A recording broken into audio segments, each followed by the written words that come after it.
সুপ্রভাত। আজ 5ই ফেব্রুয়ারি। আজকের দিনে আমাদের প্রধান চিন্তা হোক, ব্যর্থতা শুধু বাহিরের নয়, ইহার অর্থ ভিতরে কিছু গোলমাল রহিয়াছে। আজকের দিনের জন্য আমাদের উপদেশ, সত্যি আমরা আত্মার স্বরূপ। আমাদের অন্তর্ভাগ রহিয়াছে ভগবানের সত্তার মধ্যে। সেই কথা যদি ভুলিয়া যাই, তবেই আমাদের জীবনে আসে চরম ব্যর্থতা।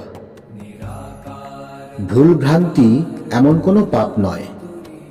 আমরা সৎ কাজের মধ্য দিয়ে যেমন শিখি, ভুলভ্রান্তির ভিতর দিয়েও তেমনি শিখি।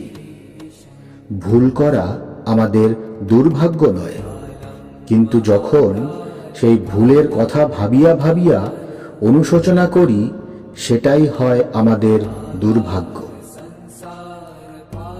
ধর্মজীবন ঠিক ঠিক যাপন করিতে পারিলেই আমরা সকল দুশ্চিন্তা ও হতাশা হইতে মুক্ত হই।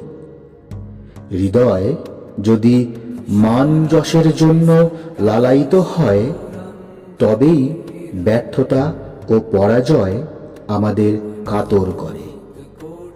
মন যদি ইষ্টের আবেশে ভরপুর হয়, তবেই আমরা সর্বদা স্থির ও অবিচলিত হইয়া থাকি। আসুন আজ আমরা প্রার্থনা করি, ওগো আমার ভগবতী মা, এ হৃদয়কে তুমি আনন্দমণ্ডিত করো।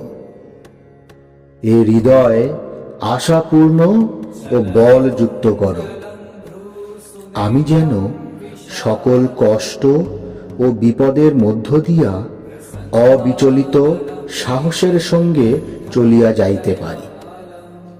তুমি যে আমাকে কত স্নেহ ও যত্নের সঙ্গে সতত রক্ষা করিতেছ, তাহা যেন আমি কখনো ভুলিয়া না যাই। প্রণাম।